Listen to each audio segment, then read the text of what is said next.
Hai, ya akhirnya aku ada di sini lagi. Setelah sekian lama aku nggak ngobrol-ngobrol di depan kalian. Kalau nggak salah udah 3 bulan aku cek di YouTubeku. Aku nggak di sini lagi karena ada beberapa kesibukan yang nggak kalian tahu. Dan alhamdulillah juga karena ada progres yang besar aku dapatkan di platform lain, yaitu di platform TikTok. Ya, platform yang sangat-sangat nggak aku perkirain. Tiba-tiba aku bisa naik di TikTok. Dan yap, apa yang kalian baca di judul dan juga di thumbnail itu benar apa adanya. Aku mendapatkan 350.000 followers dalam kurun waktu sebulan lebih di TikTok. Dan kabar baiknya adalah di sini aku akan share ke kalian bagaimana aku bisa mendapatkan 350.000 followers dalam waktu sebulan lebih di TikTok. Banyak kan itu? Ya, ini adalah cerita pengalamanku yang semoga juga worth it untuk kalian terapkan. Kenapa TikTok aku bisa mendapatkan 350.000 followers dalam kurun waktu sebulan lebih? Karena salah satu segmen video aku di TikTok yang tiba-tiba meledak, yang berjudul Anak Kedayan. Anak Kedayan ini adalah sketsa komedi di warung yang menceritakan tentang keresahan-keresahan kita yang biasanya belanja di warung, yang kurasa ini sangat relate yang pernah semua orang rasakan. Contohnya itu seperti emak-emak yang nawar kurang ajar di warung, atau enggak anak-anak kecil, bocil yang rese banget kalau belanja di warung, atau mungkin kadang kasirnya yang menjengkelkan kalau kita belanja di warung. Video-video sketsa warung Anak Kedayan aku ini yang ditonton hampir semuanya itu ada angka M-nya, bukan angka, ada huruf M-nya di belakang. Ya, berjuta-juta. Kalau nggak salah paling banyak itu sekarang ada 16 juta. Gila sih. Paling dikit itu kalau nggak salah viewsnya cuma di 200. Yang penting nggak ada yang di bawah 100.000 viewsnya. Aku juga aneh sendiri sih. Sebelum Anak Kedayan ada, sebenarnya aku udah berjuang banget ya di TikTok. Aku coba membuat konten-konten tips dan trik videografi seperti apa yang aku coba share di YouTube ini. Dan untuk memproduksi video itu menggunakan alat-alat yang lebih prepare, editing yang lebih keren, sampai akhirnya aku juga hire editor untuk bantuin aku untuk ngeditin konten itu. Yang ternyata hasilnya nihil. Gak ada yang, ada sih yang nonton, tapi nggak sampai 100. Nggak pakai ribu ya. Nggak sampai 100, paling cuma 60, 40, dan itu udah banyak. Aku buat hampir 10 video, semuanya nggak ada satupun yang naik hingga ribuan views. Sedih sih. Dan aku sempat down untuk nggak ngepost lagi di TikTok dan ngebuat video-video trik tips videografi itu berbulan-bulan. Sampai akhirnya aku berniat lagi untuk membuat video-video sketsa pendek di Instagram awalnya. Sebelum aku akhirnya viral di TikTok, aku udah di repost sebenarnya di akun-akun besar seperti Indofitgram, tapi nggak terlalu berpengaruh pada Instagramku, apalagi di TikTok. Sampai akhirnya aku membuat video dengan ide konten di warung aku, yang waktu aku ngepost di TikTok itu meledak sampai 600.000 views. Ya. Dari situ, aku coba untuk membuat video-video yang seperti itu terus konsisten ke depannya. Sampai akhirnya sekarang aku mendapatkan 350.000 followers dan juga berimbas pada Instagramku yang sekarang 11,7 ribu followers. Yang kurasa followers ini datang bukan karena dari TikTok yang pindah ke Instagram, tapi karena konten-konten warungku juga yang ku post di Instagram Reels. Yang paling banyak viewsnya di Instagram Reels itu sketsa warung ini 870.000 views. Kalau yang lain-lainnya itu juga ratusan ribu views. Gila sih ya.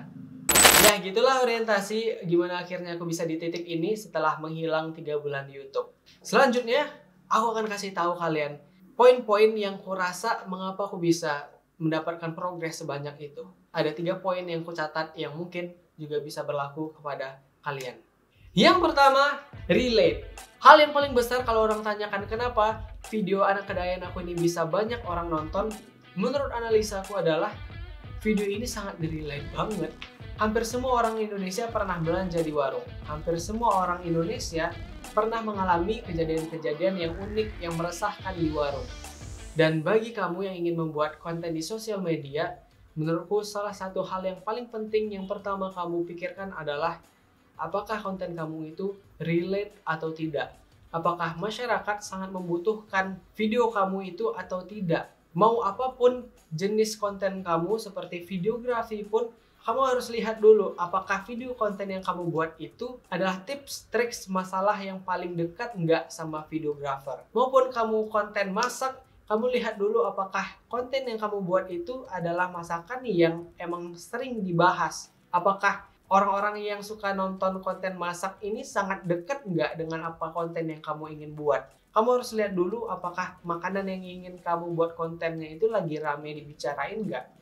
Apakah semua orang merasakan juga nggak konten yang ingin kamu buat.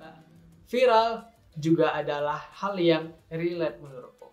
Karena semua orang bahas, karena semua orang merasakan. Apapun itu. Kalau di TikTok mungkin kamu bisa langsung nge-stitch video-video yang viral, atau kamu bisa menggabungkan antara konsep jenis kontenmu dengan konsep yang lagi viral. Jadi jangan terlalu pikirkan egomu. Aku pengen buat video ini deh, soalnya video ini aku bisa, soalnya video ini aku sering melakukan. Kamu pikirin dulu, apakah cuma kamu doang yang mengalami hal itu? Apakah orang lain juga mengalami hal itu? Apa mungkin apa yang kamu alami itu hanya kamu alami sendiri? Apa mungkin orang banyak nggak ada yang tahu tentang apa yang kamu alami itu? Yang kedua, konsisten. Setelah akhirnya video Anak Kedayan ini naik, aku mencoba untuk terus konsisten untuk membuat video-video seperti itu. Konsisten dalam artian bukan membuat video yang seperti itu sebanyak-banyaknya setelah video itu naik, tapi aku mencoba untuk terus memproduksi, menjadwalkan video tersebut untuk terus diproduksi. Hingga sekarang itu sudah 31 episode di TikTokku tentang Anak Kedayan. Ya dari sana bisa dilihat kalau aku mencoba untuk terus membuat video-video ini hingga mencapai episode 31. Kalau kita hitung dalam kurun waktu 2 bulan terakhir, berarti aku ada ngepost 2 hari sekali untuk video tersebut. Maksudnya aku nggak berhenti tiba-tiba gitu. Waktu video ini naik, tiba-tiba aku berhenti seminggu, tiba-tiba ngepost lagi, tiba-tiba aku berhenti lagi. Konsisten dalam artian ini adalah terjadwal, bukan berarti sebanyak-banyaknya. Sehingga audiensku itu tetap ingat. Waktu udah naik nih, tiba-tiba ada episode baru lagi. Ada episode baru lagi. Tiba-tiba ada episode baru lagi. Dan juga dengan aku konsisten ini, orang jadi lebih mudah untuk nge-follow aku karena mereka lihat, wah ternyata banyak video episode-episode yang lain ya. Aku pikir cuma video yang ini aja. Dan ya benar, konsisten adalah salah satu hal yang paling sulit untuk dilakukan. Bagi kalian penjuang konsisten, terus semangat, kalian pasti bisa. Yang ketiga, karakter. Alhamdulillah banget aku nemuin karakter yang sangat dekat dengan kita, yang sangat relatable banget. Ada 4 karakter yang sudah aku ciptakan. Yang pertama, emak-emak yang belanja di warung. Yang kedua itu anak-anak bocil yang belanja di warung. Terus ada kasir warung, dan ada karakter baru yaitu bapak-bapak yang belanja di warung. Keempat karakter ini sangat dekat banget, yang mungkin setiap hari kita pernah temui. Sehingga saat aku membuat video-video komedi dengan karakter ini, orang langsung dapat, orang langsung tahu lucunya di mana, orang langsung keinget, aku juga kayak gitu ya, karakter itu memang kayak gitu ya aslinya, memang bener yang di video komedi ini kok bener banget ya dengan apa yang aku lihat. Dan juga ada beberapa feedback yang aku dapat dari komentar-komentar di TikTok itu yang bilang kalau acting kami itu bagus dan juga ekspresif banget. Aku akan kasih tahu di sini kenapa video aku bisa disebut ekspresif banget dan juga sangat bagus. Yaitu kuncinya adalah melebih-lebihkan. Aku mencoba, karena ini adalah video komedi, saat aku melebih-lebihkan sesuatu di komedi tersebut, jadi makin lucu, makin aneh jadi makin lebih lucu. Malah sampai yang seharusnya itu di kehidupan nyata nggak bisa kayak gitu, nggak ada yang kayak gitu. Contohnya kayak emak-emak marah, tapi marahnya sampai teriak banget. Dan juga aku salut sebenarnya dengan adik-adikku yang berperan di sana. Mereka memang jago banget ya ternyata actingnya. Dengan aku melebih-lebihkan, jadinya nggak membuat sketsa ini flat, tapi jadi lebih menarik dan beda dari sketsa-sketsa yang lainnya. Absurd gitu, nggak jelas. Ya, itulah 3 poin yang kurasa kenapa akhirnya aku bisa berada di titik ini. Aku ingetin lagi, yang pertama itu ada relate, konsisten, dan karakter. Semoga ketiga poin ini sangat membantu untuk kalian yang pejuang konten dalam membuat kontennya sampai akhirnya ada salah satu konten yang viral. Jangan menyerah, kalaupun belum ada yang naik, jangan menyerah juga karena kita nggak tahu konten mana yang akan naik nantinya. Sama seperti aku, udah 4 tahun di YouTube, udah mau 5 tahun lagi di YouTube, tapi akhirnya naiknya di TikTok. Nggak mungkin banget lah, aku awalnya mikirnya nggak ada kepikiran ke TikTok. Saya gitu aja untuk video kali ini. I'm back.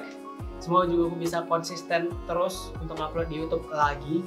Yang nonton video ini tapi nggak tahu anak kedayan itu apa, jangan lupa untuk follow Instagram aku karena aku ngepost di Instagram juga, dan di TikTok aku Saidina Maulana. Yang Instagram Saidina_Maulana. Yang penting aku taruh di sini deh. Nah, jangan lupa di follow atau di deskripsi aku taruh linknya. I'm Saidi from BYC. Thanks for watching this video. Don't waste your time. Dadah.